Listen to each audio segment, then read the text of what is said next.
반갑습니다. 안녕하세요. 저 키스텝 부원장 손병호입니다.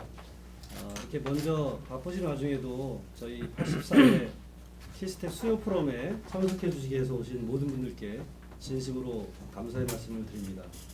특히 오늘 그 인간과 로봇의 미래를 주제로 발표를 맡아주신 우리 서울대학교 장병탁 교수님, 패널로서 토론을 해주실 이대희 고려대학교 법학전문대학 교수님, 이동욱 한국생산기술연구원 로봇그룹장님, 오성호 LG전자 인재육성 팀장님께도 진심으로 감사 말씀드립니다.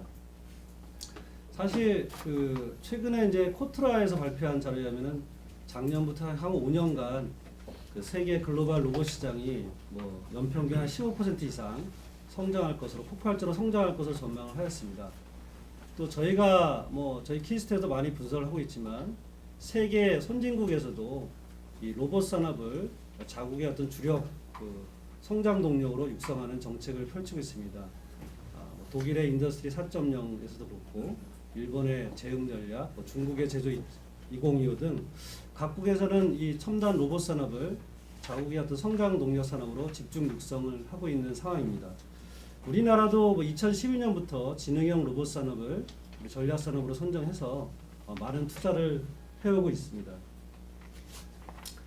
특히 이제 최근 들어서 뭐 AI하고 뇌과학이 발전함에 따라서 특히 기계의 어떤 인간 하나, 인간의 기계스러움이 점점 앞당겨지고 있는데요. 뭐 많이 우리의 로봇이 이제 실생활에 많이 지금 파고들고 있는 것 같습니다. 뭐 유통 분야의 로봇 카트를 비롯해서 또 의료나 법률이나 또 비서 로봇 등 서비스 분야까지 로봇들이 어떤 생활 가까이에 와 있는 것 같습니다. 가끔씩 뭐 저도 한 10년, 20년 뒤에 로봇이 우리가 보편화됐을 때 내 삶이 어떻게 바뀔까 이런 상상을 가끔씩 해보는데요. 그 로봇 크리에이터로 유명한 그 일본의 일본 분이죠. 다카시 씨가 한 5년 뒤 2022년쯤 되면은 그 1인 1 로봇이 대중화될 것이라고 예상을 했습니다. 너무 빠른 것 같기도 하고요, 예측이 그죠?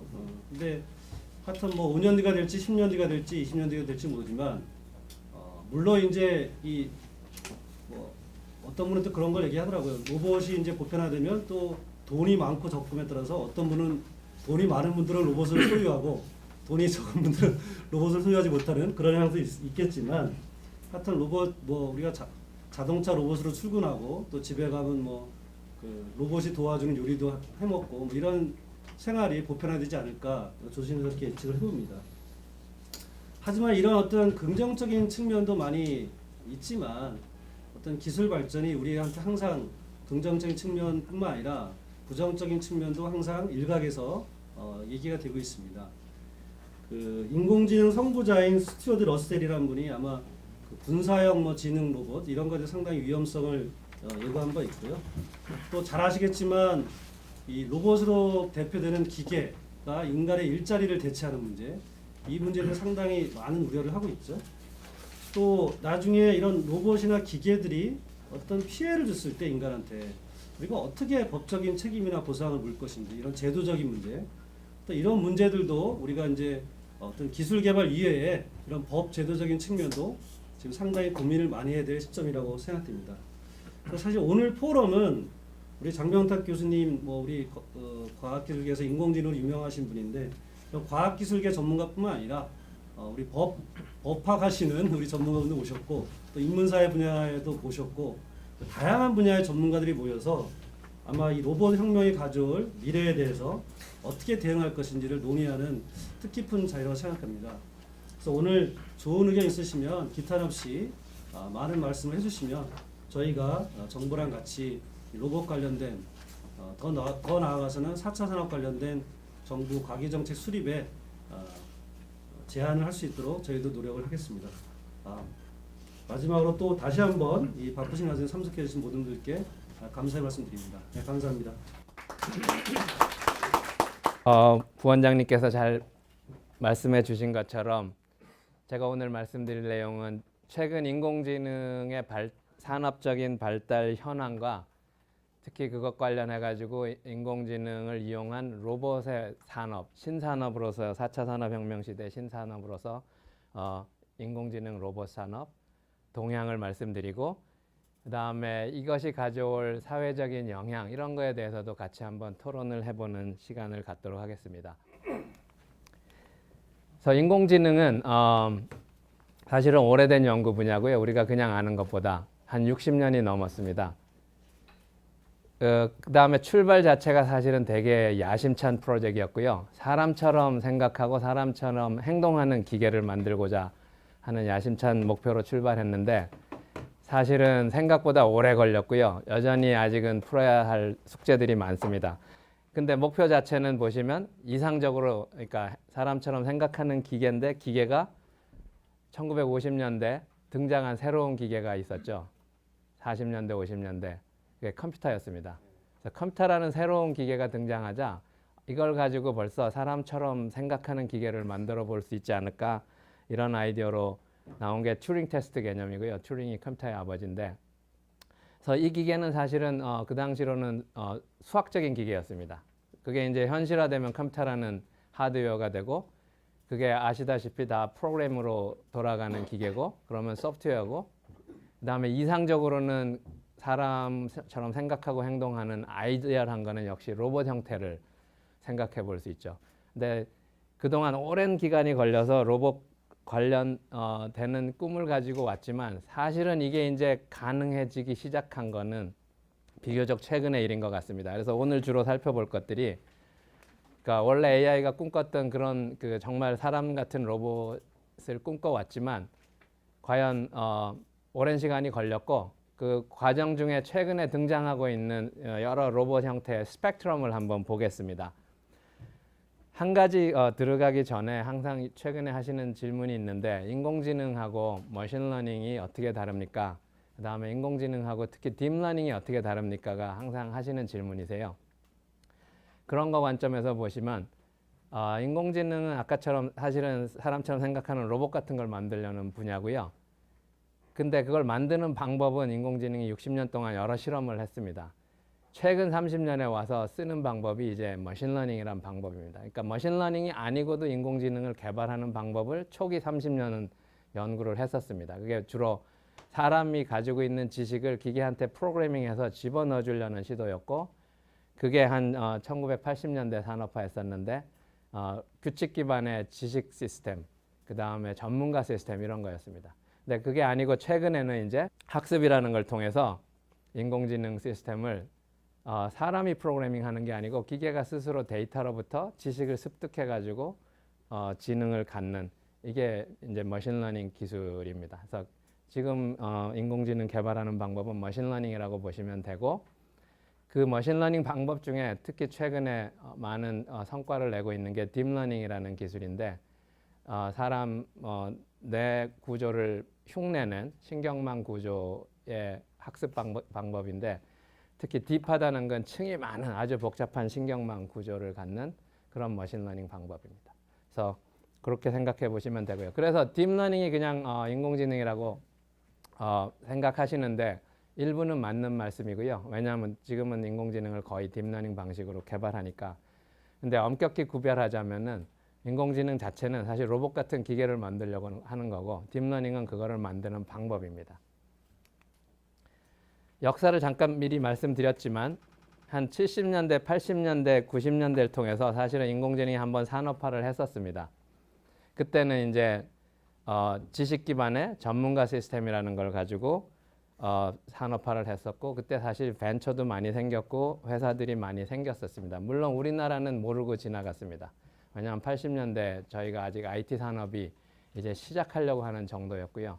선진국에서는 이미 벤처 회사들이 많이 생겼다가 사실은 그 다음에 다시 PC 시대가 되고 인터넷 시대가 되면서 계속 발전을 했죠. 근데 이제 한번 특히 일본이 1982년에 아주 야심찬 프로젝트를 계획합니다. 제5세대 컴퓨터 계획이라는 걸 세우면서 10년 동안 인공지능을 개발하는 연구를 시작했었는데 아쉽게도 이게 끝나갈 한 10년 후쯤 90년 가까이 가서는 원래 생각한 것만큼 성과를 내기가 어렵다는 게 결론이 났어요. 그래서 AI가 침체기에 들어갑니다. 연구비가 많이 끊어지고 이러면서 AI 교과서에서도 나오는 AI의 윈터에 들어갑니다. 그러면서 많은 사실 AI 연구가 지원이 안 됐었고요. 근데 재미있는 거는 그러면서 인공지능이 다시 새로운 기초 연구를 시작했습니다. 그때 이제 새로 시작한 게 뇌를 닮은 원래 좀 더 근본적인 기술을 개발하자 그래서 신경망 같은 연구가 다시 시작됐고, 다시라는 게 맞는 게 사실은 1940, 50년대도 신경망 연구가 있었는데 기존의 디지털 컴퓨터 방식하고는 잘 안 맞기 때문에 발전을 못했었고, 그래서 인공지능이 오히려 80년대 침체기에 들어가면서 오히려 더 신경망 연구가 새로 시작됐고, 특히 그러면서 수학적으로 그러니까 학습을 하는 게 가장 다른 방법 중에 하나입니다. 신경망이 우리가 지금 프로그래밍하는 방식하고 다른 거는. 그래서 그러면서 이게 이론적인 기반을 갖추고 하면서 머신러닝이라는 연구 분야로 형성이 됐습니다. 한 80년대부터 90년대 해서 그러니까 어떻게 보면 지난 인공지능 침체기 30년 동안 조용하게 기초를 튼튼하게 다졌고 과학적인 방법론이 도입됩니다. 그래서 그 결과가 이제 한 30년이 지나서 최근에 한 5년, 10년 사이에서야 하나씩 등장하기 시작하는데, 그거를 요약해 보면 이 세 가지로 요약할 수 있는 것 같습니다. 하나가 신경망으로 기반한 머신러닝 연구, 이론적인 기반을 갖추고, 또 하나가 잘 나타나지는 않지만 지금 인공지능 기술은 상당 부분 확률적인 방법을 씁니다. 예전에는 디터미니스틱 결정론적인 방법을 썼었는데 지금은 확률적인 방법론을 많이 쓰고, 그래서 베이지안 네트워크나 이런 확률적인 추론하는 연구. 그거에 반해서 옛날 추론 방식은 로직에 기반해서 논리에만 기반하는, 이진 논리에만 기반하는 결정론적인 방법론을 썼었는데, 하여간 최근 20, 30년 사이에 확률적인 의사결정을 하는 이런 방법을 많이 연구했었습니다. 그 다음에 좀 더 산업화나 서비스나 제품 관점에서 보면은 지능형 에이전트를 90년대 중반부터 연구합니다. 이 지능형 에이전트가 지금 이제 점점 몸을 갖춘 로봇 형태로 등장하고 있고, 제가 오늘 많이 말씀드릴 부분은 이런 소프트웨어로만 됐던 소프트웨어 로봇 형태의 지능형 에이전트가 어떻게 지난 20년 동안 산업화하고 있는지를 보면은 인공지능 로봇의 미래가 아마 자연스럽게 보일 것 같습니다. 그런 마일스톤 중에 하나로 사실은 1997년에 정확히 20년쯤 전이죠. 사실 인공지능 커뮤니티에서 국제인공지능학회에서 로봇컵 대회를 열었습니다. 축구하는 로봇 대회를 열었고요. 사실은 뭐 장난스럽기도 할 수도 있고 그렇긴 한데, 제가 돌이켜 보니까 이런 데서 교육을 받았던 인공지능 연구자 학생들, 대학원생들이 사실은 결국은 무인차 만드는 데 기여한 것 같습니다. 자율주행 자동차가 아리조나 사막에서 그 2004년에 처음 열렸고 2005년에서야 이제 완전 완주하는 차가 생겼는데, 사실 그런 팀에 참여했던 초기 연구자들을 보면 대학교에서 로봇컵 같은 걸 하던 팀들이었어요, 주로. 그래서 이게 아주 재미있는 기술이 발전하는 변화의 양상이기도 한 것 같습니다. 4차 산업혁명 시대에. 그래서 그런 걸 기반으로 지금 이제 어떻게 보면 제2차 인공지능이 산업화하고 있는 것 같고요. 조금 더 말씀드리겠습니다만 요약해서 먼저 보자면 인터넷, 웹, 모바일 데이터가 많이 생기고, 그동안 기초 연구로 개발해 놓은 머신러닝 기술이 이런 것하고 접목해서 모든 산업의 디지털 트랜스포메이션을 지금 이룩하고 있습니다. 그 다음에 재미있게도 2011년에 이런 일들이, 큰 일이 세 가지가 일어납니다. 자율주행차, 구글차가 네바다주에서 법적으로 주행을 허락받은 게 2011년입니다. 그 다음에 왓슨, IBM 왓슨. 지금 IBM은 다 왓슨 회사가 돼버렸죠. 이 등장한 것도 2011년입니다. 그 다음에 애플에서 아이폰의 시리, 그게 이제 지능형 에이전트인데 인공지능이 오래 연구한, 그게 산업화되는 것도 2011년입니다. 그래서 명확하게 사실 산업화가 2011년에 이미 시작됐고요. 최근에는 특히 이제 그 사이 딥러닝 기술이 그동안 풀기 어려웠던 많은 문제들을 하나씩 해결하기 시작하면서 이게 전 산업 분야에 응용되기 시작하고 있습니다. 그 다음에 조금은 과학기술이나 학계에서의 동향으로 잠깐 살펴보자면 제가 말씀드린 거에 이미 들어 있습니다만 지금 사실은 인공지능이 크게 두 가지 실험을 했습니다. 지난 60년 동안. 초기 30년 동안은 기호주의 인공지능으로 요약할 수 있고요. 철학으로 보면 합리론적인 사고방식입니다. 철학이고 주로 그러니까 사람의 지식을 기계한테 집어넣어 주려고 했고 그 집어넣어 주는 방식이 로직이나 명제 같은 방식으로 주로 언어 방식으로 넣어 주려고 했습니다. 그리고 성공한 게 전문가 시스템이고 주로 추론을 잘하는 기술이었어요. 초기 30년은. 근데 학습을 못합니다. 이런 방식이. 그 다음 30년이 그러니까 최근 30년 동안에 이게 커넥셔니스트 AI 내지는 신경망 기반 뇌를 닮은 구조고 이거는 상당히 경험론적인 방법입니다. 그래서 귀납적인 추론을 합니다. 앞에 게 연역적인 추론을 한다면 귀납적인 추론을 하는 방식이고 직관적이고 확률적이고 지금 하고 있는 이게 머신러닝이 이런 기술의 대표적인 방식입니다. 근데 이 두 기술을 다 써도 사실은 우리가 원래 생각했던 로봇 같은 거를 만드는 데는 아직 많이 부족합니다.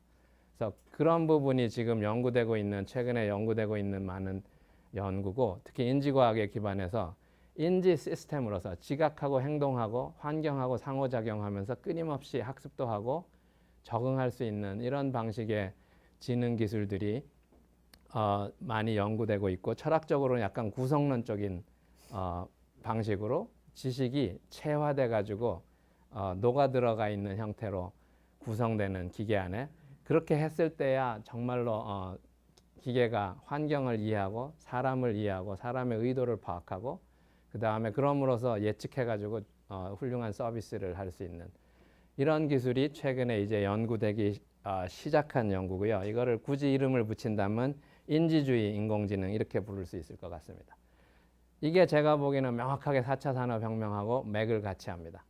4차 산업혁명이 여러 가지로 해석할 수 있지만 한 가지는 지금까지 3차 산업혁명에서 해오는 가상세계, 가상의 디지털 세계에 특히 인공지능이 거기서 가상세계에서 개발이 됐었는데 그거하고 지금은 물리세계가 만나는 그게 저는 4차 산업혁명의 핵심 중에 하나라고 봅니다. IoT 이런 게 생기고 모든 주변 물건이나 환경에 센서가 들어있고 사람이나 기계, 가상세계하고 서로 상호작용하고 센싱하고 액추에이션하고 물리세계하고 가상세계가 만나서 거기 어마어마한 새로운 제품이나 서비스가 생기고 이런 부분이고 그런 면에서 보면 인공지능 관점에서 보면은 인공지능은 가상세계의 지능형 에이전트, 비서 이런 거는 사실 물리세계를 무시했었습니다. 그동안 눈도 없고 귀도 없고 손도 없는 그냥 추상적으로 생각만 하는 가상의 기계였는데 지금 이제 4차 산업혁명을 맞이해서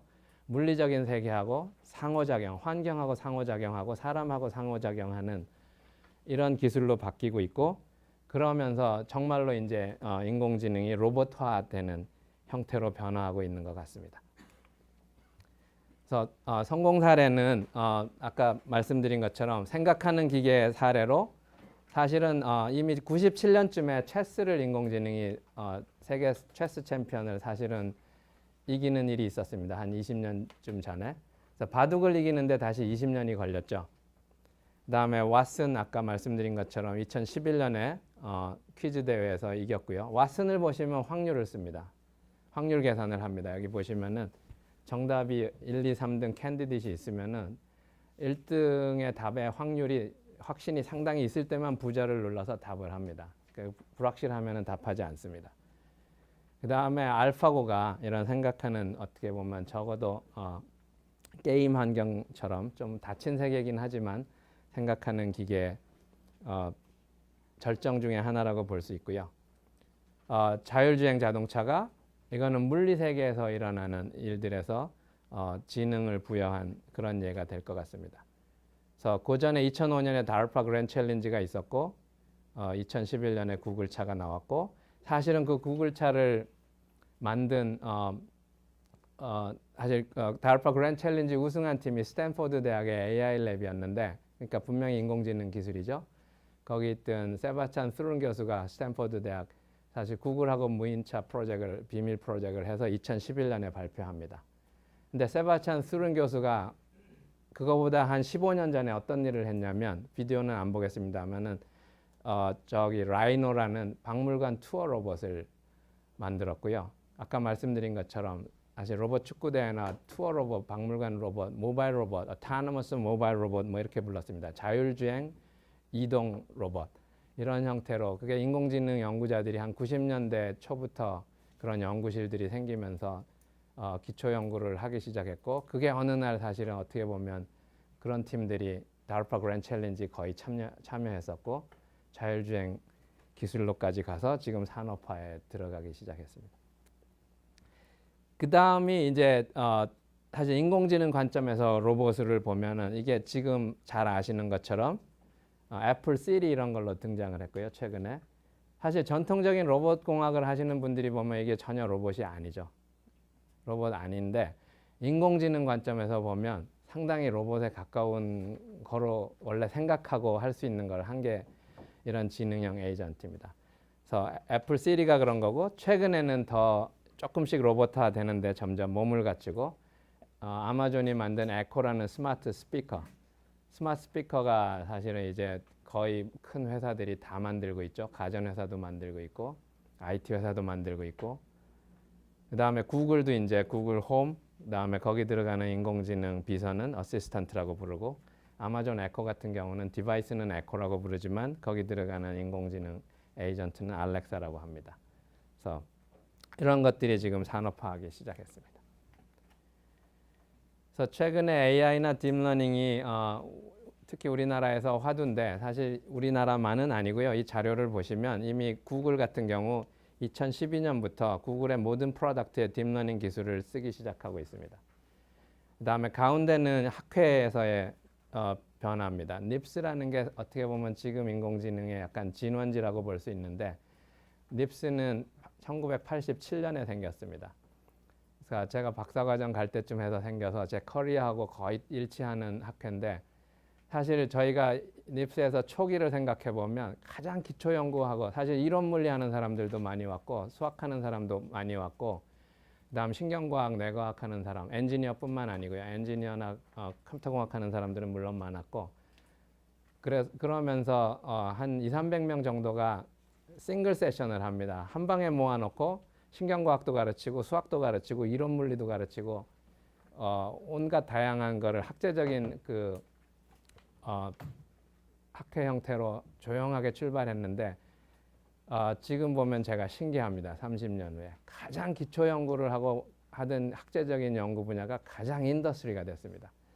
지금은 8,000명이 옵니다. 작년 12월에 8,000명이 왔고요. 그 전에는 6,000명이 왔고 그 전에는 3,500명이 왔었습니다. 2015년에. 그래서 그게 보면은 그러니까 어떻게 보면 지금의 그 큰 변화 중에 하나인 것 같습니다. 그 다음에 회사들도 많이 생기고 있죠. 그래서 이제 딥러닝이 사실은 딥러닝이 기술적으로는 이런 그 큰 개념이나 기본적인 기반 기술은 이미 사실 예전에 연구했던 신경망하고 일치하고 있고요. 여전히 학습하는 방식도 백프로퍼게이션이라는 알고리즘인데 이게 발명된 건 이미 1986년이긴 합니다. 그렇긴 한데 이제 지금 딥러닝처럼 아주 복잡한 층이 많은 신경망을 학습하려면 여러 가지 기술적인 좀 어려운 점들이 있었는데 이런 게 조금씩 해결되고 그 다음에 무엇보다 사실은 딥러닝이 성공적인 이유 중에 하나는 데이터가 많아져서입니다. 지금 그 사이에 인터넷, 웹, 소셜미디어, 그 다음 모바일 폰 최근에 들어서 이제 IoT를 통해서 센서 데이터들이 많이 생기기 시작하면서 그 데이터를 가지고 학습을 할 수 있기 때문에 딥러닝이 기술 그 능력을 발휘하는 거고 거기다 또 하나 추가하자면 사실은 컴퓨팅 파워가 좋아졌습니다. 이런 실험을 과거에 할 수도 있었는데 못했던 이유는 컴퓨팅 파워가 모자랐기 때문이고요. 지금은 컴퓨팅 파워가 워낙 좋아져서 이런 실험을 해보는 거고 해보는데 재밌게도 아주 좋은 결과들을 내고 있습니다. 그래서 어떻게 보면 이게 기술적인, 산업적인 아니면 사회적인 인프라하고 맞아떨어져서 기술이 폭발적으로 발전하는 단계 중에 하나인 것 같고요. 그래서 데이터가 많아지고 컴퓨팅 파워도 좋아지고 그동안 인공지능이 연구해왔던 알고리즘들이 이제 성능을 낼 수 있는 환경을 만난 것 같습니다. 여기 보시면 이제 딥러닝이 한 가지 예인데요. 딥러닝은 층이 많은 신경망입니다. 그래서 층이 많은데 이거는 이제 페이스북이 사람 얼굴 사진을 가장 많이 가지고 있는 회사죠. 그래서 사람 얼굴을 넣으면은 신경망 구조에 이제 층이 많은 신경망으로 사람 얼굴을 계속 분석을 하죠. 분석을 하면서 사람한테 보기에는 얼굴 모양을 알아보기 어려울 정도로 이상한 특징들을 추출해내지만 기계한테는 이게 사람의 얼굴에 있는 온갖 다양한 특징들을 다 찾아내서 결국은 사진 2장을 주고 두 사람이 같은 사람이냐 아니냐 대답하라고 하면 사람보다 더 정확하게 기계가 대답할 수 있는 정도가 지금 데모됐습니다. 알파고를 보시면 알파고가 사실 한 거는 바둑판을 사람 얼굴 여기 사람 얼굴 마치 사람 얼굴의 그 특징을 분석해내듯이 바둑판의 모양을 사진처럼 거의 분석하는 게 알파고가 쓴 기술 중에 하나입니다. 물론 알파고는 그것만은 아닙니다. 온갖 인공지능 딥러닝 기술을 섞어서 썼는데 강화학습이 사실 핵심 중에 하나고요. 근데 바둑판의 패턴을 분석하는 건 마치 사람 얼굴 패턴 분석하듯이 했다고 보셔도 됩니다. 그런 부분이 그래서 이런 그걸 통해서 그래서 엄청나게 많은 데이터를 인공지능 알고리즘들이 특히 딥러닝 같은 알고리즘들이 분석해내고 예측하고 그럼으로써 사실은 새로운 서비스나 제품들이 등장하는데 이게 비단 아까 로봇을 주로 말씀을 드리겠습니다만은 그 전에 먼저 한번 살펴볼게. 이게 공장에서도 일어납니다. 공장에서도 일어나고 마찬가지 현상이 공장의 엄청난 센서 데이터로 공정에서 일어나는 데이터를 학습하면 사실은 그 공정을 가상 시뮬레이션 하는 것까지 생각해 볼 수 있고 역시 로봇이죠. 어떻게 보면 시뮬레이션 된 그러면은 그동안 사람들이 거기서 관여해 가지고 해왔던 어떤 제어나 예측이나 이런 것들을 상당 부분은 인공지능이 예측하는 걸 도와줄 수 있습니다. 엄청난 데이터로 기반해서.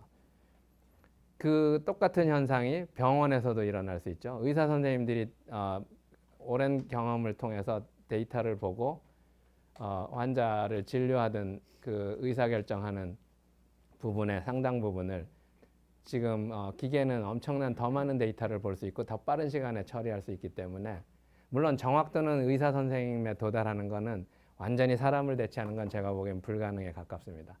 그렇지만 사람의 90% 정도를 도달하는 것은 상당히 빨리 할 수 있고 그 다음에 그러면 기계가 가진 장점이 많기 때문에 그런 거에 그 생산성이나 효율 면에서는 사실은 금방 다가오는 문제로 볼 수 있고 그래서 병원에서도 마찬가지가 일어나고요.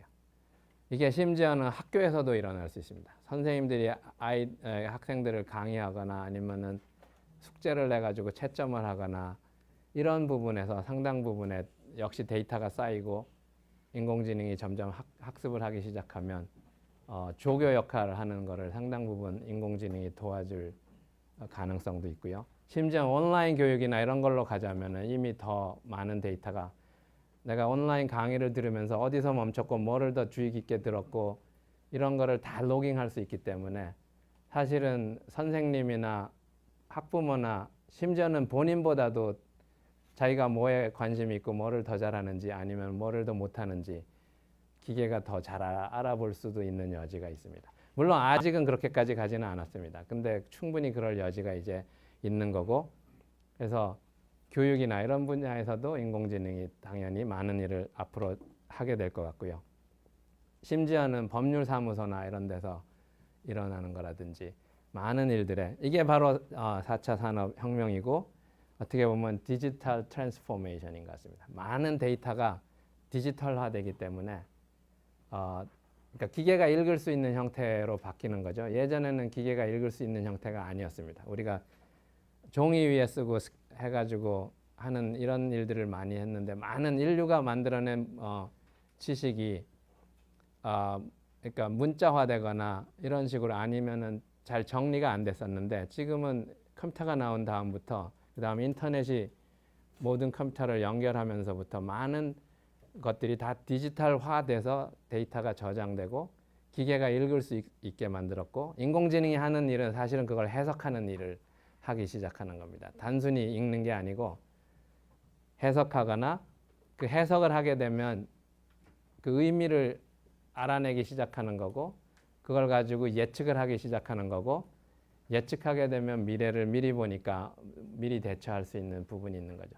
물론 아직 다 일어나는 건 아니고 사실은 오래 걸릴 일입니다. 제가 보기에는 사람이 하는 거를 그렇게 빨리 기계가 바로 할 수 있다고는 생각되지는 않습니다. 그렇기는 한데 적어도 지금 사람이 못하는 부분 엄청난 데이터를 짧은 시간 안에 다 본다든지 모든 다양한 데이터를 한꺼번에 볼 수 있다든지 이건 사람이 도저히 못하는 일인데 기계는 이미 그거는 쉽게 할 수 있는 일이기 때문에 이제 남은 거는 물론 의미를 정말로 그 기계가 이해할 수 있느냐 그거는 아주 어려운 기술적인 여전히 숙제긴 합니다.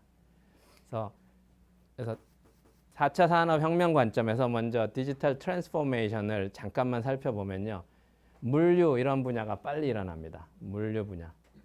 그래서 예를 들면 아마존이 그 엄청난 창고를 가지고 있죠. 물건을 거기 물류 자동화하는 거 찾아오고 아니면 창고에서 정리하고 찾고 이런 거 아니면 정말 물류 회사 UPS나 뭐 FedEx나 이런 데 같은 데서도 인공지능 기술을 써서 그래서 고객 서비스 차원이 있고 그다음에 그 내부 어떤 프로세스를 자동화하거나 생산성을 향상하거나 이런 두 가지 측면이 있습니다. 사실 AI가 크게 기여하는 건 두 가지 정도. 하나는 그 생산성 향상 관점이 있고 보통은 또 하나는 아주 큰 거는 나중에 로봇 같은 성향이 강해지는 거는 사실은 유저 인터페이스, 고객 서비스 부분입니다. 제조업 분야에서도 일어나고 있고요. 특히 G나 Siemens 같은 회사들이 이런 거를 스마트 팩토리 내지는 이런 플랫폼을 만들고 있습니다. G는 Predix라는 플랫폼을 만들고 있고 Siemens는 MindSphere라는 걸 만들고 있고 일본 회사 파낙 같은 데도 제조업이죠. 사실은 몇 년 전에 벌써 딥러닝 하는 회사를 인수해서 이런 플랫폼을 만들고 있습니다. 헬스케어 분야에서 마찬가지로 일어나고 있고요. 디지털 헬스, 뭐 디지털 메디슨, 디지털 닥터. 그래서 디지털 닥터 이런 것들이 사실은 인공지능이 계속해온 비서 로봇을 사실은 비서 같은 형태를 많이 연구했습니다. 시리가 그런 예라고 제가 말씀드렸고 그래서 의사 선생님을 통째로 흉내내려는 시도인 거죠. 그래서 의사 선생님이 어떤 데이터를 보고 추론하고 하는 과정이나 병을 진단하는 과정이나 이런 부분을 그래서 디지털 닥터 뭐 이런 프로젝트 같은 것들이 있습니다. 교육 분야에서 마찬가지로 특히 온라인 교육이나 이런 걸로 가면 아이들하고 끊임없이 약간은 놀아주는 요소도 있고 재미 요소도 있고 게이미파이 하기도 하면서 교육 효과를 높여주는 이런 인공지능 기술들이 연구되고요. 카머스 분야가 사실은 또 많이 일어나고 있는 분야고 세일즈포스가 AI 아인슈타인이라는 AI 플랫폼을 만들어서 사실 고객들의 니즈나 관심이나 추천 이런 인공지능 기술을 이미 쓰기 시작하고 있습니다. SAP 같은 데서도 최근에 많이 하고 있고요. 그 다음에 이미 가정 환경으로 AI가 들어오기 시작하고 있는데 이거를 일찍 한 거는 사실 구글이 네스트라는 인공지능 온도계 회사를 인수하면서 네스트라는 그래서 사실은 사람이 있는지 없는지 미리 알아가지고 온도를 알아서 조절하고 이런 거를 벌써 시작했었고요. 구글이 일찍 IoT, 홈 IoT 이런 데 나오는 방법으로 네스트를 인수해서 했었습니다. 그러니까 애플이 홈킷 이런 거 하고 있고 국내 회사들도 삼성, LG에서 다 최근에 보시면은 홈 IoT에 오히려 가장 선두라고 생각할 수 있는 것 같습니다. 가전제품 관련해서는 우리나라가 오히려 선두인 것 같습니다. 특히 서비스 분야에서 여기 보면 호텔에서 호텔 방에서 내가 타월 갖다 주세요 하면 사실 로봇이 갖다 주는 이런 서비스가 아직은 시범 서비스에 가깝다고 볼 수 있지만 실리콘밸리에서 하고 있습니다. 그래서 세비오키라는 회사에서 만든 릴레이라는 로봇이 호텔 방으로 물건을 이송해 주는 이런 서비스가 이미 시작됐고요. 일본 같으면은 페퍼 로봇이 고객들을 안내한다든지 상점 안내 같은 거를 합니다. 그 다음에 사실 페퍼로봇 같은 경우는 쇼핑몰에 들어가 가지고 쇼핑몰에 오는 고객들을 안내한다든지 이런 일들을 하고 있고요. 그다음에 사실은 국내에서는 아직은 안 나오고 있는데 아마 올해 내로 많은 데서 나올 것 같습니다. 백화점이나 은행이나 슈퍼마켓이나 이런 데가 사실은 다 지금 고객 안내 내지는 커스터머 서비스 하는 휴머노이드 로봇들을 다 준비하고 있습니다. 그래서 이게 최근에 이제 인공지능의 간단한 산업적인 동향하고 특히 다양한 산업에서 디지털 트랜스포메이션을 기반이 되는 부분을 한번 포괄적으로 살펴봤고요. 그래서 조금 더 구체적으로 그 중에서 새로 이머징하는 산업이라고 볼 수 있는 인공지능 로봇 산업에 대해서 지금부터 잠깐 살펴보겠습니다. 그래서 이 슬라이드 한 장이 어떻게 보면 약간 요약을 해볼 수 있습니다. 사실 인공지능 관점에서, 그러니까 보통은 우리가 로봇 그러면 인더스트리 로봇을 생각하고 여전히 시장이 가장 큰 로봇 시장입니다. 그렇기는 한데 오늘 말씀드리는 건 인더스트리 로봇 이런 산업용 로봇은 아니고 지금 이머징하고 있는 새로운 로봇의 시장이라고 볼 수 있는 인공지능 로봇이고요. 그래서 인공지능 관점에서 로봇을 특히 보면 약간 상당히 소프트웨어가 깔려 있는, 근데 한 90년대 말에 소니가 이 아이보라는 이 로봇을 가지고 사실 상용화를 시작했었죠. 근데 실패했습니다. 실패했는데, 그러니까 하드웨어로. 근데 재미있는 건 원래 소니가 아이보를 다시 내놨습니다. 인공지능을 훨씬 넣어가지고. 원래 CES에서 20년 만에 다시 산업화를 하겠다고 인공지능 로봇을 만들었고요. 그 외에 많은 것들이 있었는데 여기 보시는 게 나오라는 로봇인데 이거는 불란서에 있는 알데바란이라는 회사에서 만들었던 로봇 축구 대회를 하기 위해서 축구 대회에 주로 등장했던 연구용 로봇입니다. 오랫동안 뭐 그렇게 실패까지는 아니지만 뭐 양산하는 데까지는 가지 못했었는데 2014년에 소프트뱅크가 이 알데바란을 회사를 인수합니다. 그래서 소프트뱅크 로보틱스라는 회사를 만들고, 그래서 페퍼나 저기 나우 로봇이 사실은 휴머노이드 로봇을 지금 연구용 플랫폼으로는 가장 많이 쓰이는 것 중에 하나입니다. 그 다음에 있었던 게 윌로 가라지라고 사실은 실리콘밸리에 있는 로봇 벤처였는데 여기도 사실은 실패했습니다. 여기 PR2라는 로봇을 한 30대 만들고 회사가 거꾸라졌어요.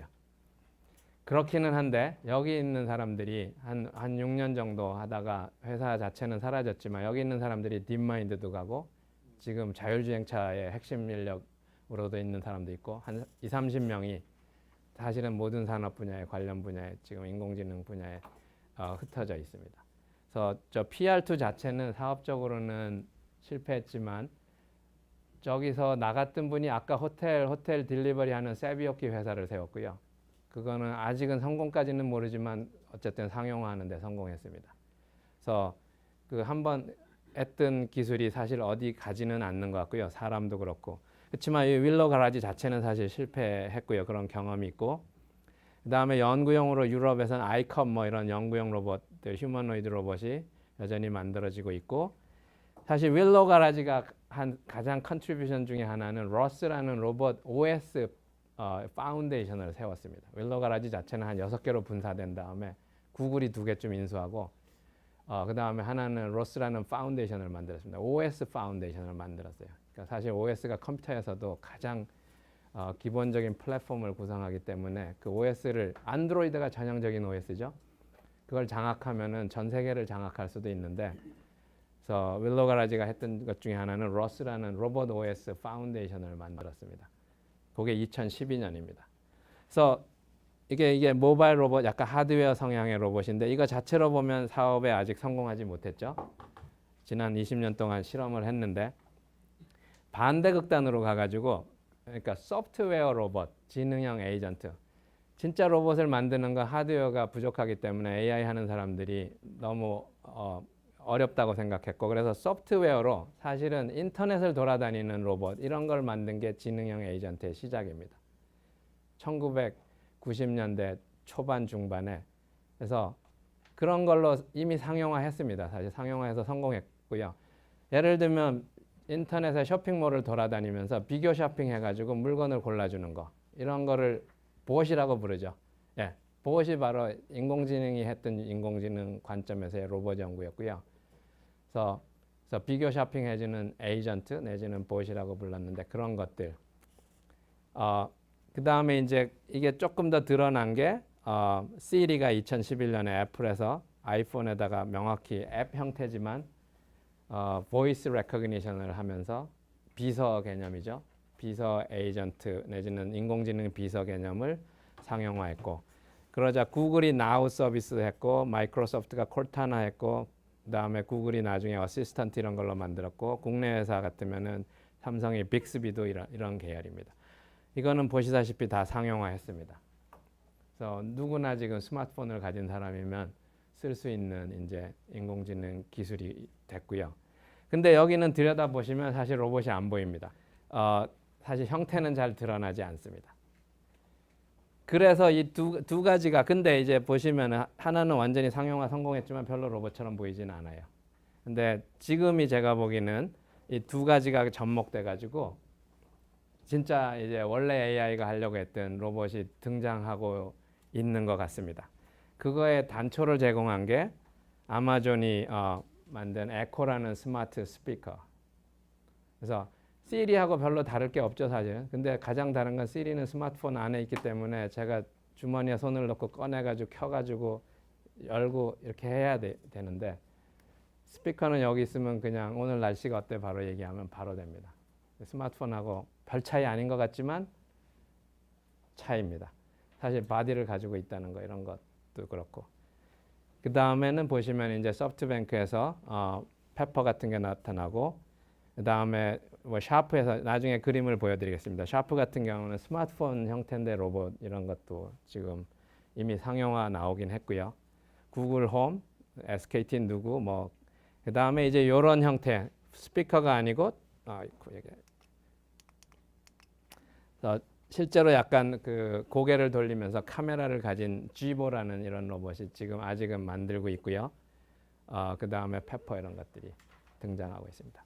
그래서 아래쪽 부분이 지금 이머징하는 정말로 인공지능 최신 인공지능 기술하고 로봇의 형태하고 결합돼 가지고 상용화되고 있는 다양한 종류의 제품들입니다. 커스터머 서비스 분야로 보면 아까 호텔이라든지 쇼핑몰이라든지 커스터머 서비스 분야에서 많이 일어나고 있고, 그 다음에 그 가정 환경에서 일어나는, 이거는 당장 상용화는 사실은 아닙니다. 근데 이런 게 연구 차원에서 일어나고 있다는 거는 아시고 계실 필요가 있고요. 예를 들면 요리를 해주는 로봇입니다. 요리해주는 로봇, 팝콘도 만들어주고 이런 로봇 민행공대에서 연구하고 있고, 그 다음에 요게 이제 아까 잘 성공하지는 못한 회사지만 윌로 가라지가 했던 일인데, PR2를 가지고 냉장고에 가서 시원한 맥주를 갖다 주는 이런 서비스 같은 걸 데모한, 인공지능 기술로서는 상당히 어려운 기술이고 벤처성으로서 해볼 만한 기술입니다. 문제는 PR2가 4억짜리 로봇인데 맥주 하나 갖다 준다는 거죠. 그 다음에는 사무실 환경이나 사실은 병원 같은 데서, 양로원 같은 데서 노인 어른들을 도와주는 일을 한다든지 물건을 날라준다든지 이런 로봇들이 사실은 많이 개발이 되고 있고요. 여기는 프라운호퍼에서 만든 케어 로봇이라는 거고, 그 다음에 경우에 따라서는 오티즘 환자 아이들하고 소셜하게 인터랙션을 하는 로봇, 아니면은 역시 저기는 일본의 사례인데 노인들을 케어해주는 이런데 헬스케어 로봇들이 등장하고 있고, 아니면 장난감 형태로 교육이나 장난감 형태 뭐 이런 쪽에 사실은 많은 비즈니스가 일어나고 있습니다. 그래서 요약해 보면 사실은 이게 한 장으로 굳이 요약을 해보면, 사실 인공지능이 마인드하고 바디가 있었는데 사실은 바디는 그렇게 발전이 생각보다 느렸고요. 하드웨어죠. 디바이스고.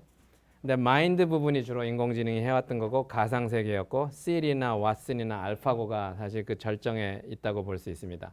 근데 최근에 지금 보여드린 게 제가 이미 자동차나 드론이나 이런 완전히 하드웨어 인공지능 기술이 접목되고 있고, 그러면 이 중간에서 엄청난 새로운 제품, 새로운 종류의 제품, 그냥 단순히 새로운 제품이 아니고 새로운 종의 제품하고 서비스가 등장하고 있고, 사실은 이게 많은 산업을 변환하거나 새로운 시장을 창출할 것 같습니다. 그래서 AI가 이거에 다 녹아 들어가는 거죠. 여기서 잠깐 알파고를 살펴보면 알파고가 무지하게 훌륭한 건 사실입니다. 저는 아직도 알파고가 그걸 해낸 게 놀랍습니다. 왜냐하면 강화학습이나 바둑의 문제를 생각해 보면 엄청나게 어려운 문제입니다. 근데 한편으로 보면 반쪽짜리 AI입니다. 명확하게. 알파고는 주변 환경을 보지도 못하고 사람이 대신 봐줬고요. 바둑 두는 것도 사람이 대신 둬줬어요. 그러니까 아까 에코가 이제 몸을 갖추고 여기 나온 게 스마트폰 안에 있는 인공지능하고 상당히 다른 거는 별거 아닌 것 같지만 상당히 다른 거 아까 제가 말씀드린 것처럼 바로 얘기하면 됩니다. 주변을 인식하고 바로 응하고 행동을 합니다. 마찬가지로 근데 알파고가 몸을 가지고 귀를 가지고 눈을 가지고 모터를 가지고 이쪽으로 새로 등장하는 거고, 이미 웨어러블 디바이스가 그런 거로 나왔고, G보 보여드렸고, 그 다음 페퍼 같은 거 보여드렸고, 그래서 조금씩 실세계로 나오고 있고, 근데 실세계로 나오면 사실 인공지능, 과거의 인공지능 기술보다 훨씬 어려운 인공지능 기술을 필요로 하는 것도 사실입니다. 센서 데이터를 직접 다뤄야 되죠. 지금까지 인공지능이 잘한 거는 알파고도 마찬가지고 가상세계에 있는 좌표, 사실 좌표만 가지고 계산하는 겁니다.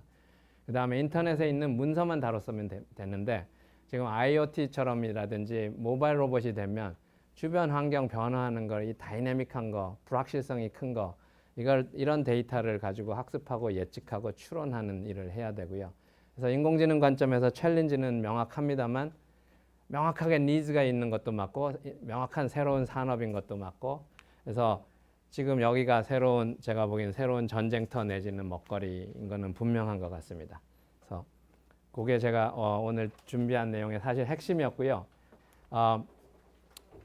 저희가 토론을 위해서 제가 몇 가지 오히려 이슈를 말씀드린다면, 지금 보신 것처럼 인공지능이 과거보다는, 그러니까 과거라면 PC 속에 숨어 있다가 그 다음 스마트폰 속에 숨어 있다가 앱 형태로, 지금은 스마트 스피커처럼 우리 책상 위에 올라와 있다가, 아니면 사무실에 나하고 같이 일을 하는 형태로 갈 수도 있고, 심지어는 나중에 가정집에서 노인하고 같이 생활하는 컴패니언 형태로 갈 수도 있습니다. 적어도 양로원 같은 데는 그렇게 가는 게 이미 시작되고 있습니다. 아니면 학교에서 아이들하고 같이 보조교사 역할을 하거나 이런 일을 할 수도 있습니다. 그래서 협력이고 공생이고 그렇기는 한데, 한 가지 가장 우려하는 게 항상 대신에 사람이 하는 직업을 또 앗아갈 수도 있습니다. 그래서 이런 거를 저희가 같이 항상 고민을 해야 되고, 그래서 이 기계들이, 특히 지능을 갖춘 기계들이 이제 등장하게 되면, 심지어는 사람의 지능에 육박하는 이런 인공지능이 등장할 수도 있다는 예측이 있고요. 보통은 막 2045년 정도를 얘기하기도 합니다. 특이점이라고 하죠.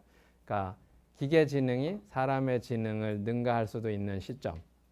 물론 지능을 어떻게 정의하느냐에 따라 사실은 이게 의견이 분분할 수는 있습니다.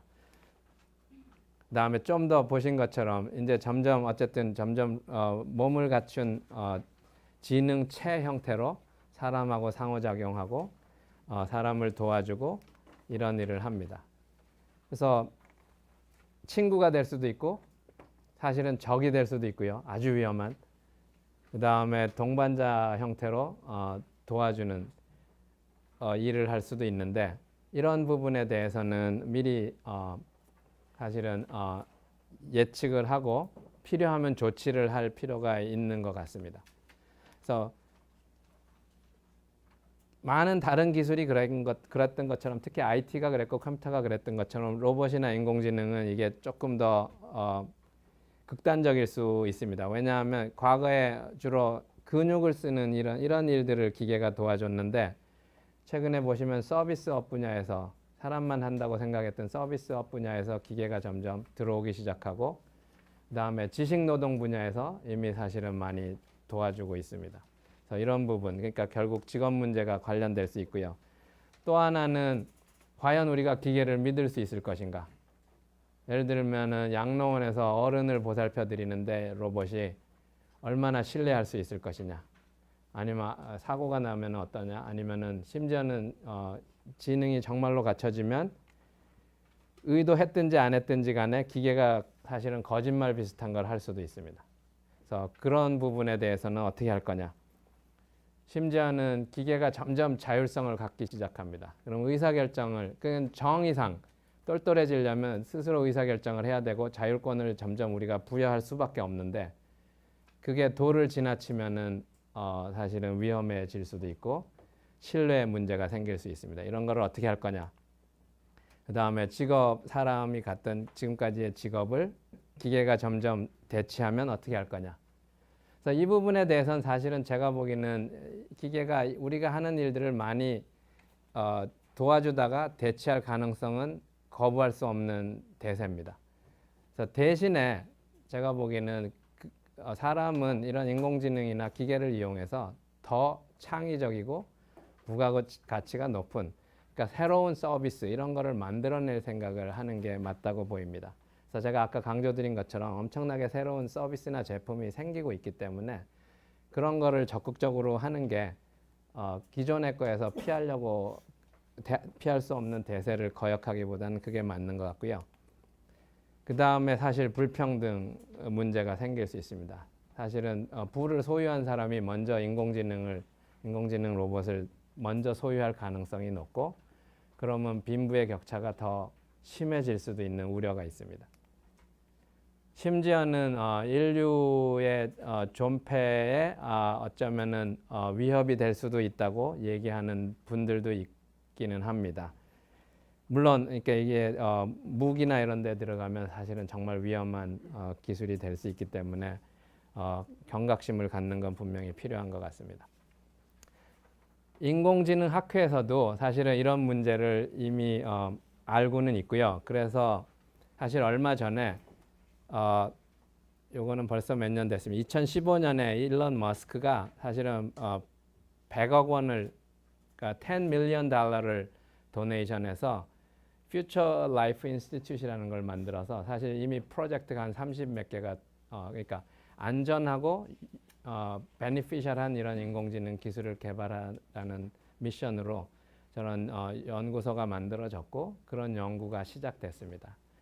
그 다음에 또 하나는 AI 100 프로젝트, 그래서 지금부터 100년 후에 AI 과학기술적인 측면뿐만 아니고 윤리나 사회 변화나 이런 거를 예측하는 이런 논의의 프로젝트가 사실은 시작됐습니다. 이게 약간 세계 인공지능학회 회장도 한 마이크로소프트 리서치에 있는 분이 약간 주축이 돼서 이거는 스탠포드 대학에 만들어졌고요. 하버드하고 같이 해서 우선은 30년 후에 세상이 어떻게 변화될 수 있는지를 예측한 보고서가 하나 있습니다. 그래서 이런 것들이 이미 학계에서는 논의가 되고 있습니다. 마지막으로 사실 인공지능은 특히 로봇 관점에서 보면 인공지능 기술이 하여간 지금 여기에 와 있고요. 여기를 기점으로 사실 과거의 인공지능이 했던 가상의 로봇, 그러니까 소프트웨어 로봇인 에이전트에서 지금이 물리적인 실세계에서 움직이고 지각하고 행동하는 이런 형태의 정말 피지컬한 로봇, 현실 세계에서 움직이는 지능체로 지금이 딱 전환하고 있는 시기인 것 같습니다. 그런 제품의 예를 제가 몇 가지 말씀을 드렸고요. 그 다음에 앞으로 더 어떻게 발전할지는 사실은 아무도 모르는 것 같습니다. 거기 아까 보여드린 것 중에 어떤 것들이 가장 성공해서 우리 일상생활에 다가올지, 아니면 그 모든 게 실패할 수도 있고요. 그거는 아직은 남아있는 부분인 것 같습니다. 그래서 다만 이제 그런 것들이 점점 우리한테 다가오게 된다면은 일상생활에서 아니면은 직업생활에서 우리가 생각해야 될 이슈들이 많이 있는 것 같고, 그런 부분에 대해서 아마 오늘 논의해 보면 좋을 것 같습니다. 네, 발표를 마치겠습니다. 감사합니다.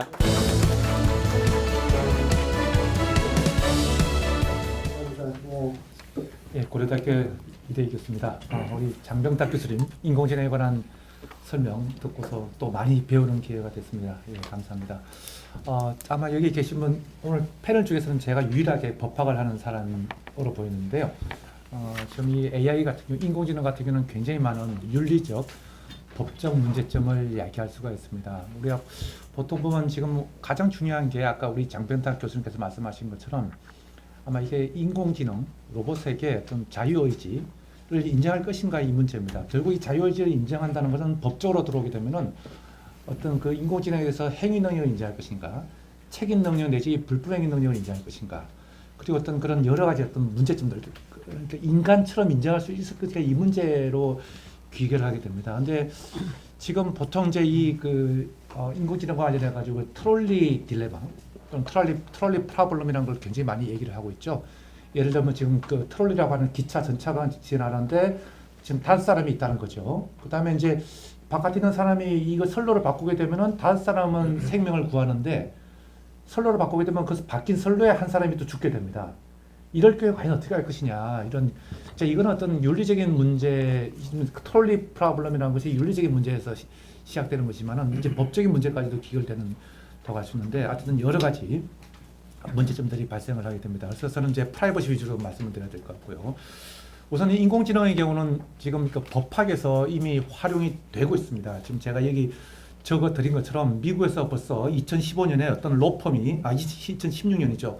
로펌이 이 로스라고 하는 인공지능, 로스라고 하는 것은 한편으로 보면 인공지능 변호사라고 할 수 있고 또 한편으로 보면 인공지능 소프트웨어라고 할 수 있고 또 한편으로 보면 플랫폼이라고도 할 수 있는데 2016년도에 이미 미국의 한 로펌이 이 로스를 고용을 했습니다. 자, 근데 이 로스를 고용하고 나서 어떤 현상이 벌어졌냐면은 변호사들이 해야 되는 상당한 많은 시간을 이제 벌 수가 있었던 거죠. 그 지금 제가 나눠드린 두 번째 페이지 보시면은 보통 우리 한국도 마찬가지겠지만 초임 변호사가 로펌에 들어가가지고 일단 어떤 문제를 해결하기 위해서 어떤 입법이라든지 케이스라든지 다른 세컨더리 오소리티 어떤 이런 자료를 찾아보는데 자기가 사용하는 시간의 어떤 30% 이상을 여기다 사용을 하게 됩니다.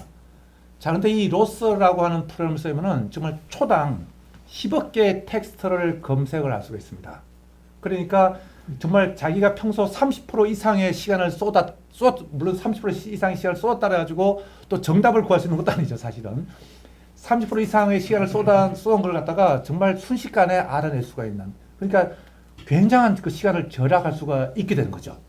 이렇게 되면 이제 어떤 인간이 볼 수 없었던 통찰력도 얻게 되고 하는 그런 장점이 있게 되는데 반면에 이제 이렇게 로스라고 하는 이런 프로그램이 쓰여지게 되면은 지금 이제 그래도 30%의 어떤 이 일을 했던 그 작품들이 없어지게 되는 거죠. 그동안 지금 30%의 어떤 노동을 1인 어떤 변호사가 30%의 노동을 투자를 했었는데 그 이제 필요가 없게 됩니다. 그러니까 로스가 사용되면 앞으로 법학 분야에서, 그러니까 법률 분야에서는 이런 기초적인 연구를 하는 그런 일자리들이 다 없어지게 된다라고 하는 것이죠. 그래서 이게 상당히 큰 문제가 될 것 같습니다. 지금 여기 제가 나눠드린 것처럼 이 로스라고 하는 프로그램은 지금 IBM 왓슨의 바탕을 두고 있는 것이고요. 그 다음에 NLP 자연어 처리 방식의 바탕을 두고 있습니다. 지금 여기서 보시는 것처럼 자 이게 in New York, what is the second liability with respect to copyright infringement and how is it established? 이렇게 지금 CD나 이런 것처럼 얘기를 하게 되면 지금 여기 나오는 것처럼 입법이나 케이스나 자료를 싹 찾아주게 되고 그 다음에 해당되는 부분을 하이라이트까지 쳐서 찾아줍니다. 그러니까 지금 현재는 이 자체가 로스라는 것 자체가 변호사는 아니지만 변호사들이 하는 시간을 상당히 덜어주게 되는 거죠. 지금 IBM 왓슨이 의료 분야에 사용되는 것도 마찬가지라고 할 수 있는데 자 이렇게 되면은 이제 어떤 로펌이 고객들에게 차지하는 어떤 비용을 인하시킬 수가 있게 되고요. 있게 되고 그다음에 어떤 신인 변호사들, 그러니까 지금 갓 졸업한 갓 로스쿨을 졸업한 변호사들이 이 AI 로스라 같은 프로그램을 이용해 가지고 어떤 시장에 시장에 진입하는 장벽이 없어지기 때문에 시장에 진입할 수도 쉽게 됩니다. 쉽게 진입할 수도 있게 되는 거죠. 그러니까 한편으로 보면 어떤 기존의 변호사들 일자리가 없어지게 되고 또 한편으로는 이제 이런 분야를 잘 활용할 수 있는 변호사들은 새로운 기회를 또 제공하게 되는 거죠. 자, 그래서 지금 이 로스라고 하는 프로그램이 이제 상당히 이제 이 법률 시장에는 이제 영향을 줄 것이다. 얼마 전에 한 1, 2개월 전에 우리 한국에서는 대륙 아주라고 하는 로펌이 이제 이런 인공지능을 개발하기 위한 협약식을 체결했습니다. 지금 당장 쓰인다는 건 아니고요. 아마 로스처럼 조만간 쓰이게 되겠죠. 이렇게 되면 이 로스가 사용되는 거와 마찬가지로 똑같은 일이 벌어지게 될 겁니다. 자, 그렇다면 이제 이 장병탁 교수님께서 이제 문제 제기하신 것 중에 하나가 과연 로봇이 인간을 판단할 수 있겠느냐? 이게 지금 여러분들 그 2015년도에 영국에서 이제 나온 드라마가 있습니다. 휴먼스라고 하는 이 드라마가 있는데 이 드라마가 오늘 이 장병탁 교수님께서 발표하신 어떤 윤리적 법적 쟁점을 아주 잘 나타내는 거라고 할 수 있습니다. 여기 보게 되면 로봇이 골프를 치게 되면 무조건 홀인원입니다. 무조건 홀인원이니까 어떤 인간이 대적할 수가 없게 되고요. 그다음에 이 로봇이 딱 어떤 그 여자 로봇을 사왔는데 이 로봇이 아이들한테 책을 읽어줍니다. 잘 때. 자, 엄마는 좀 혼내는 경우가 있는데 이 로봇은 혼내는 게 없습니다. 그러니까 아이가 로봇을 더 좋아합니다. 엄마보다. 아침을 아주 산뜻하게 준비를 해줍니다. 엄마는 준비를 안 해줄 때도 있고 한데 그리고 가족들이 이 로봇을 더 좋아합니다. 엄마보다. 심지어 어떤 다친 부인한테 로봇을 구해줬더니만 이 부인이 남편하고 이혼을 하자고 내가 지금까지 잘못 살았습니다. 자, 이제 이렇게 되면은 이제 지식을 가지고서 어떤 지식을 가지고 로봇을 이길 수가 없게 되는 거죠. 결국 지금 제가 봤을 때 현재 그 기술 수준으로도 이 로봇이 인공지능이 인간을 판단하는 것도 가능할 겁니다. 지금 어떤 인간을 판단했을 때는 어떤 형량이라든지 이런 것들이 들쑥날쑥할 수가 있는데 로봇이 인공지능이 판단하게 되면 어떤 정확성을 기할 수가 있게 되고 오류를 이제 없앨 수 있겠죠. 이제 이런 장점이 있는 반면에 단점은 과연 이런 기술이 로봇이 인공지능이 인간을 판단하게 할 것이냐. 물론 기술적으로 가능할 것이지만은 제가 봤을 때는 인간 자체가 로봇으로 하여금 인간을 판단하게 하지는 않을 것이다. 결국은 인간을 판단하는 것은 결국은 인간이 해야 될 일이지 로봇이 할 일은 아니다. 물론 이제 인간이 어떤 인간을 판단하는 데서 지금 현재 이런 그 로스라든지 어떤 다른 프로그램을 통해서 어떤 이게 도움을 받을 수 있지만은 궁극적으로 인간이 인간을 판단하게 하지 않을 것이다. 이렇게 생각하고요. 그 다음에 가장 중요한 문제가 아마 이 프라이버시 문제입니다. 결국은 지금 그 대륙 아주에서 그렇고 로스도 마찬가지고 인공지능이 일정한 판단을 하려면 빅데이터를 필요로 합니다. 빅데이터에 알고리즘을 적용함으로써 어떤 코그니티브 시스템, 인지 기능을 갖도록 하고 스스로 머신러닝 이렇게 해서 그 지능을 갖게 되는 거죠. 그러니까 빅데이터가 존재하지 않으면 인공지능은 존재할 수 없습니다. 뿐만 아니라 이 빅데이터를 분석하기 위해서는 또 인공지능을 또 활용해야 됩니다. 그래서 빅데이터와 인공지능이 상호 보완되는 관계라고 할 수가 있는데 자, 인공지능이 이렇게 빅데이터에 바탕을 둔 인공지능이 활용되면 모든 것들이 다 프라이버시가 공개됩니다. 여러분들이 어떤 업무를 할 때 그 업무가 모든 것들이 다 기록되고 기계에서 판단됩니다. 여러분들의 일거수일투족이 감시되고 기계가 판단하게 되고 그 다음에 여러분들의 어떤 그런 행동에 의해서 로봇이 판단해가지고 여러분들 상사에게 여러분들의 행동을 보고를 하게 될 겁니다. 그러니까 사실상 프라이버시가 없어지는 거나 마찬가지라고 할 수 있죠. 이 프라이버시가 보장이 되지 않으면 아무리 그 기술이 뛰어나더라도 기술은 활용될 수가 없게 될 겁니다. 그래서 결국은 앞으로 이 프라이버시와 관련되는 것들은 인공지능 시대에 이걸 프라이버시와 이 기술 활용을 어떻게 조화시킬 것인가 이게 관건이라고 할 수가 있겠습니다. 예, 감사합니다. 네. 네. 예, 안녕하십니까. 저는 한국생산기술연구원 로봇그룹에서 이제 근무를 하고 있습니다. 사실 제가 그 로봇을 공부할 때 지금 오늘 발표를 해주신 장병탁 교수님으로부터 실질적으로 제가 지도를 받았고요. 그리고 아까 설명에서도 이제 말씀해 주셨었는데 그 1997년에 로보컵이 있던 그 시기에 제가 이제 공부를 했습니다. 그래서 지금 이제 로봇을 연구를 하고 있고 오늘 말씀해 주신 이제 인공지능 기술과 로봇 기술이 이제 결합을 함으로써 많은 사회와 산업에 이제 영향을 줄 거라고 이제 생각을 하고 있는데요. 특히 이제 기존 산업이 주로 그 기존 산업에서 로봇의 역할이 사람과 분리된 공간에서 어떤 작업을 수행하는 그런 일에 치중이 되었다면 이 인공지능 기술은 이 로봇이 사람한테 들어오는 우리 사회 쪽으로 들어오는데 큰 역할을 할 것이라고 생각을 합니다. 그리고 조금 전에 이대희 교수님께서도 말씀해 주셨지만 이런 인공지능의 가장 중요한 거는 이제 데이터가 될 것 같은데요. 이 데이터를 가지고 학습을 통해서 로봇이 사람한테 어떻게 할 것이냐 아니면 어떤 일을 처리할 것이냐 이렇게 될 텐데 이제는 기존에 이제 AI가 컴퓨터상에서 획득할 수 있는 데이터를 가지고 인공지능을 만들었다면 이제 로봇에 있어서의 데이터는 실제 사람이 그 어떤 숙련자가 하는 그런 실제적인 데이터, 그 다음에 로봇이 어떤 필드에 투입되면서 사람과 상호작용하면서 얻는 데이터들이 상당히 중요해질 것이고, 그런 데이터와 노하우를 갖는 것이 좀 재산이 되는 그런 시대가 올 것이라고 생각을 합니다. 최근에 이제 아마존의 에코나 소프트뱅크에서 페퍼가 이제 출시가 됐는데, 그 로봇이 출시가 되면서 사람들이 에코에다 말을 걸고, 그 다음 페퍼에다 말을 걸으면서 그 데이터들이 축적이 되면서 아마존이나 소프트뱅크에서는 어떤 식으로 이 로봇이 대응을 해야 되겠다 하는 그런 정보를 지금 수집을 하고 있고요. 이런 데이터를 어떻게 확보하느냐가 미래에 상당히 중요할 것 같습니다. 또한 아까 말씀드린 것과 같이 로봇이 이제 그 인간을 이해하고 이런 기술이 되면서 이제 로봇이 사람과 같이 하는 협동 로봇이라든지, 그 다음에 아까 보여주신 소셜 로봇과 같은 그런 로봇이 많이 부각될 것이라고 예상이 되고요. 특히 앞으로 이제 저출산 고령화가 이제 큰 사회 문제로 대두될 것인데, 이때 젊은이들은 이제 힘든 일을 기피하게 될 것입니다. 그래서 육체적인 그런 힘든 일도 있고, 그 다음에 뭐 감정적인 그런 또 노동도 있고, 그 다음에 간호간병과 같은 그런 문제들이 있을 텐데, 이런 것들이 인공지능과 로봇 기술이 합쳐지면서 어느 정도 우리 해결할 수 있는 그런 솔루션으로 다가오지 않을까 이렇게 생각을 하고 있습니다. 저희가 이제 그 로봇 개발자들이 로봇을 개발하고 있는데, 인공지능이 이제 문제가 되면서 아까 이대희 교수님께서 말씀하신 것 같이 이제 윤리 문제라든지 판단 문제, 판단을 로봇이나 인공지능한테 맡길 것인가 하는 그런 문제가 발생할 텐데, 그러다 보니까 최근 로봇 쪽에서도 로봇의 윤리를 그런 부여해야 된다는 로봇 윤리에 대한 연구도 좀 진행을 하고 있습니다.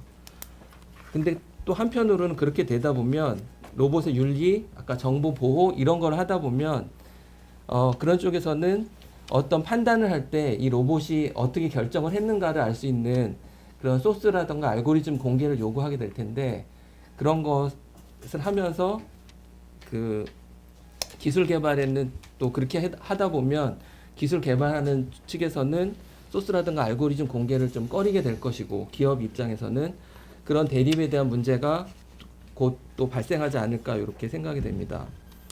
결국은 그 인공지능에 의해서 그런 그 규제라든지 또 그 아까 또 나왔던 뭐 일자리 문제라든지 그 좋은 측면과 나쁜 측면이 같이 발생할 텐데, 결국은 사람이 우리 인간들이 적극적으로 이런 기술 발전에 따라서 사회 문제를 해결하려는 노력이 좀 병행해야 될 것 같고요.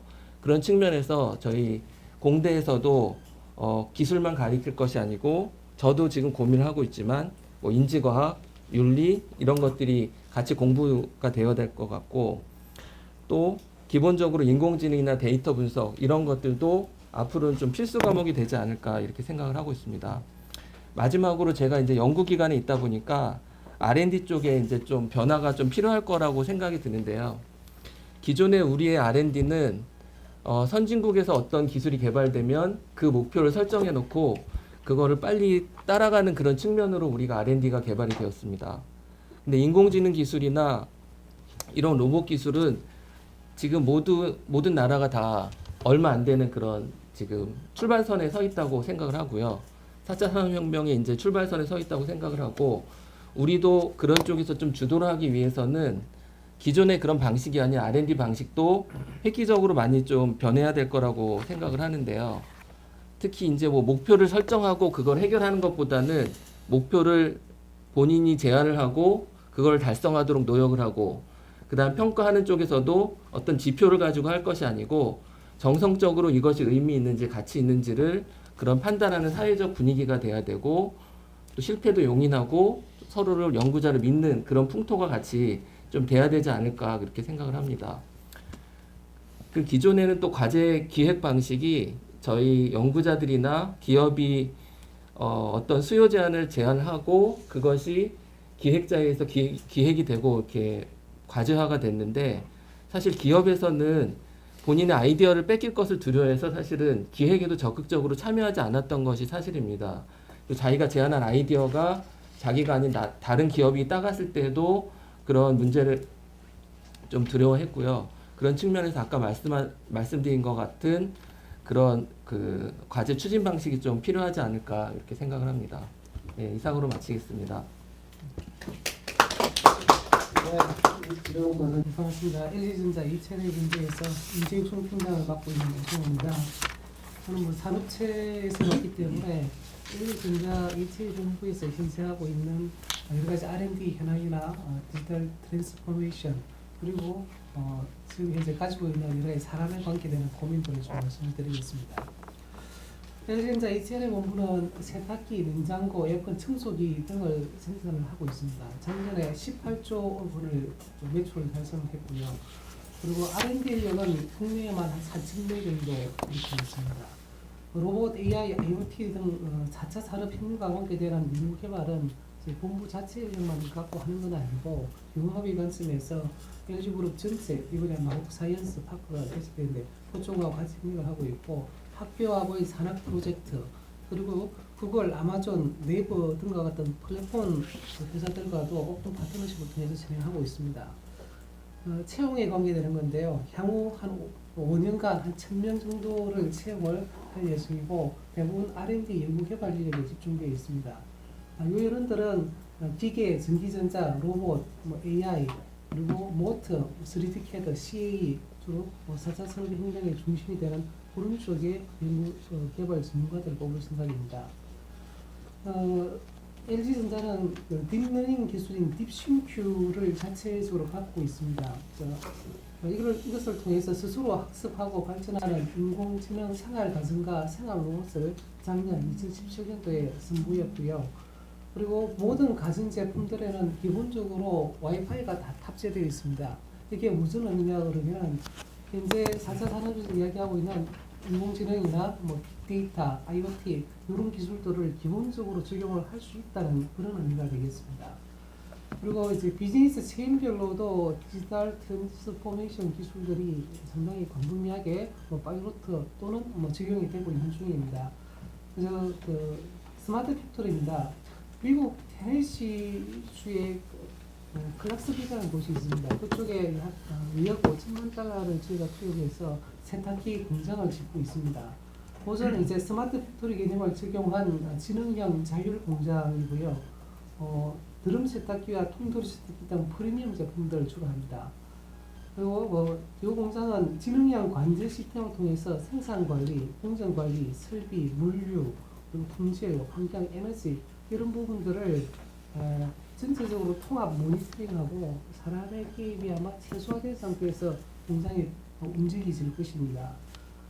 이렇게 저희가 이제 라인을 미국으로 이전을 하고 나면은 일부 이전하고 나면은 창원 공장에서는 동시에 같이 창원 공장 역시 지능형 자율 공장 시스템으로 순차적으로 한 5개전에 걸쳐서 전체 전 공장을 다 리모델링할 계획입니다.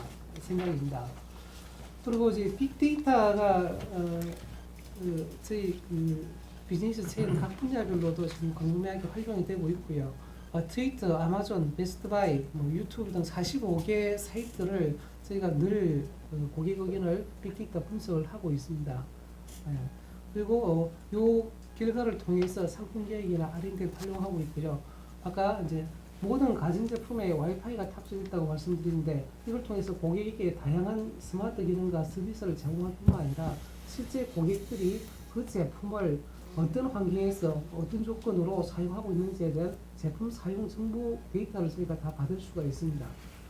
기존에는 상품 계획과 R&D를 하려고 하면 연구원들이 나가서 직접 설문조사나 인터뷰, 고객 방문 등을 했었지만은 이제는 실 데이터가 있는 그대로 다 들어오기 때문에 상품 계획과 R&D하는 방식의 변화가 지금 예고되어 있는 상태입니다. 콜센터나 서비스 센터도 역시 변화되고 있고요. 스마트 가전의 이제 사용 로그를 토대로 해서 빅데이터 기법으로 저희가 정상과 원인을 확률에 기반해서 분석을 하고 있습니다. 요 해결 방안을 통해서 콜센터 상담사들하고 수리기사들한테 제공하고 있고 실제 북미에 이걸 그대로 파이로트로 적용을 했는데 콜센터 상담사들의 운영 효율성 그리고 수리기사들의 이제 출동비 이런 부분들이 상당히 줄어들었다는 그런 효과를 보여줬습니다. 영업과 서비스 전망까지 아마 핵심이 될 것 같습니다. 저희가 이제 상품 기획, R&D, 생산, 물류, 마케팅, 영업 이런 각 분야들이 적용되고 있는 이 디지털 트랜스포메이션들이 아마 지금은 분야별로 적용되어 있지만 조만간에 유기적으로 다 결합이 될 것입니다. 그렇게 된다면 지금 제조 현장의 모습은 지금의 모습하고 좀 다를 것 같습니다.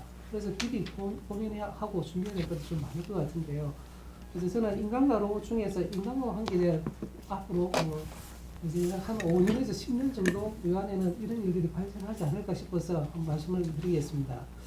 산업의 관점에서 4차 산업혁명의 여러 기술들이 꼭 바람직한 결과는 가져오지 않을 건데요. 가장 큰 이유로 저는 속도라고 생각합니다.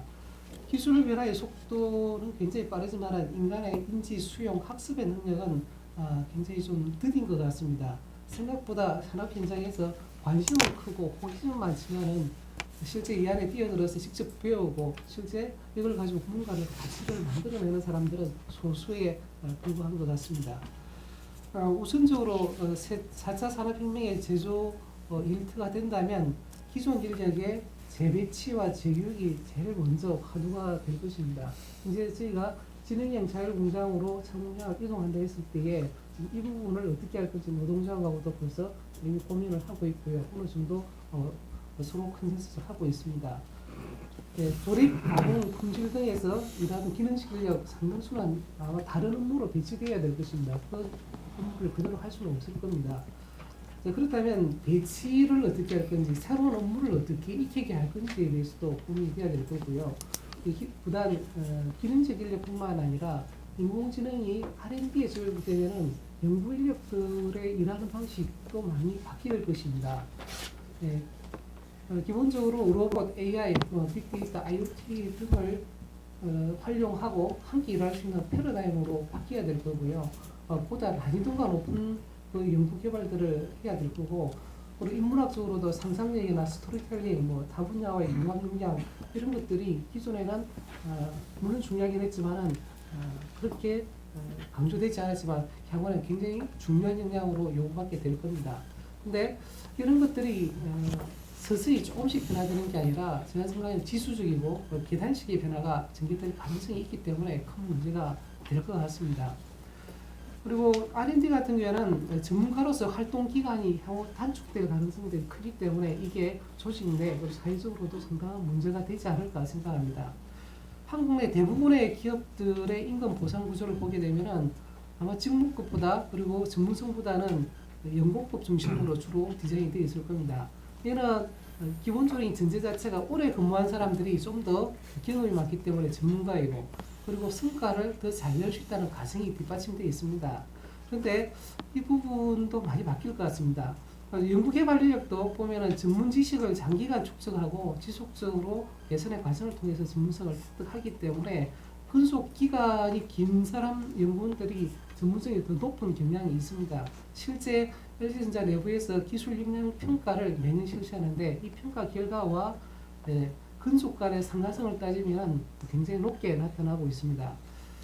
사무엘 아스프만이라는 분이 지식의 반감기를 언급을 하시는데 이거는 기존의 지식들이 새로운 지식의 등장으로 새로운 지식으로 바뀌는 반감기가 점점 짧아지고 있다는 말씀을 하고 계십니다. 실제 우리 연구개발 현장에서도 이런 부분이 나타날 것 같습니다.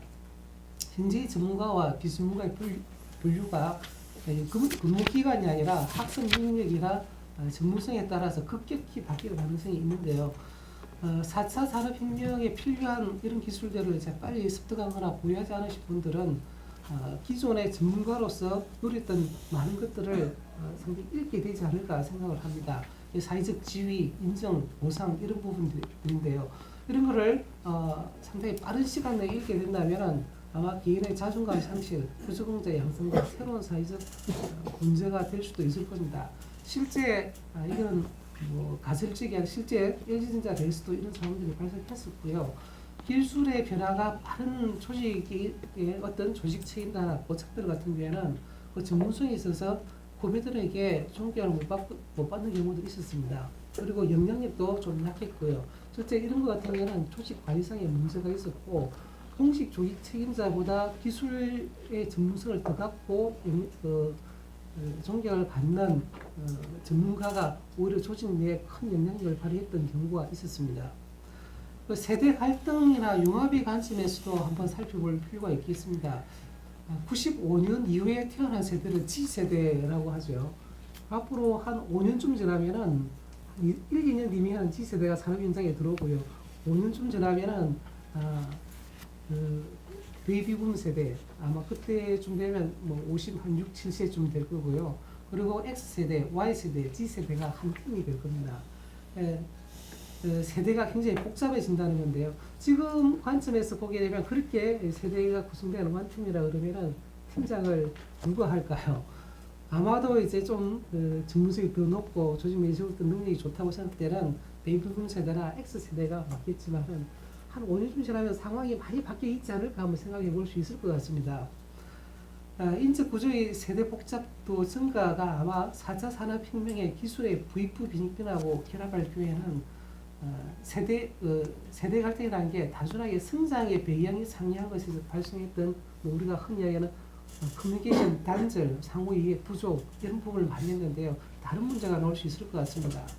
지금 그 고참들 연세가 많으신 분들은 그나마 후배들한테 업무의 전문성, 실력 면에서 인정을 받고 있고 존경을 받고 있습니다만은 향후에는 이러한 4차 산업혁명의 새로운 관점이나 기술을 못 받아들인다면 그런 부분에 있어서 인정을 못 받게 되기 때문에 다른 형태의 세대 갈등이 나올 수가 있습니다. 이미 저희 조직 안에서도 드문 게 있긴 하지만은 젊은 팀원이 고참을 데리고 있는 경우가 많은데 향후 5년쯤 뒤에는 Y세대가 팀장이고 이제 X 베이비붐 세대가 팀원으로 다수가 존재하는 고연령 사회 보직급화로 되기 때문에 더 많이 발생할 수 있을 거고요. 이래 되면은 상당히 많은 부분이 문제가 될 것 같습니다. 그리고 보상에 있어서도 연봉 중심에서 전문성이나 역할 중심으로도 바뀔 가능성이 있고요. 우리가 세대 갈등 해소하기 위해서 신세대를 이해하라고 조직 내에서 많이 이야기합니다. 그런데 앞으로는 고참을 이해해야 생산성이 놓을 수 있는 그런 시대가 될 수도 있을 겁니다. 또 리더십의 변화가 이에 따라서 많이 발생할 거고요. 역량과 성과에 따라서 보상이 격치이 된다면 후배들이 아닌 고참들의 반발, 저항 이런 부분들이 심화 확대될 가능성이 클 것 같습니다. 또 LG전자의 무슨 채용 시 인적성 검사를 하는데 이거하고 성과와의 평가 상관성을 한번 분석했습니다. 저희가 그동안 수직적 문화를 해소하기 위해서 수평적 문화를 가져가기 위해서 많은 활동들을 하고 있거든요. 꽤 활동을 했지만 이번에 2010년 이후에 입사하신 분들의 인적성 검사하고 실제 성과를 평가를 어떻게 받는지 분석을 해봤습니다. 그런데 기존 질서와 비유사한 성향을 가지신 분들이 좀 더 좋은 고과를 받고 있고요. 새로운 질서를 만들어가는 소신껏 자기 표현 좀 더 잘한다든가 창의성이 뛰어나든가 이런 분들은 오히려 고가 좀 더 낮은 경향이 있었습니다. 그리고 창의성이나 개념, 새로운 개념을 만들거나 통찰력이 뛰어난 이런 역량들은 향후에 굉장히 필요할 것 같은데 오히려 조직에 적응을 좀 못하고 이탈률이 높은 그런 영향들을 좀 확인을 했습니다. 이거는 아마도 리더층들이 그들의 성공 방식과 성향을 하위 세대에도 그대로 적용하고 있기 때문이 아닌가 생각을 하고 있고요. 이러한 기존 체제 유지나 관성적인 측면에서 해석을 할 수 있을 것 같습니다. 근데 향후에 이런 부분이 굉장히 빨리 급격히 패러다임이 바뀌고 기술이 바뀌고 환경이 바뀐다면 새로운 모습의 어떤 이슈가 발생할 수도 있을 것 같습니다. 제가 말씀드리는 것은 아까 장 교수님께서 기계를 이용해서 사람은 이제 새로운 서비스나 가치를 창출하는 쪽으로 이동해야 된다고 말씀하시는데 너무나 당연한 말씀이고요. 그런데 문제가 속도에 대한 문제인 것 같습니다. 변화의 속도는 너무나 빨리 다가오는데 우리 인간의 인식의 전환과 수용도 학습 속도는 생각보다 느리기 때문에 상당히 많은 이슈가 발생할 수 있을 것 같습니다.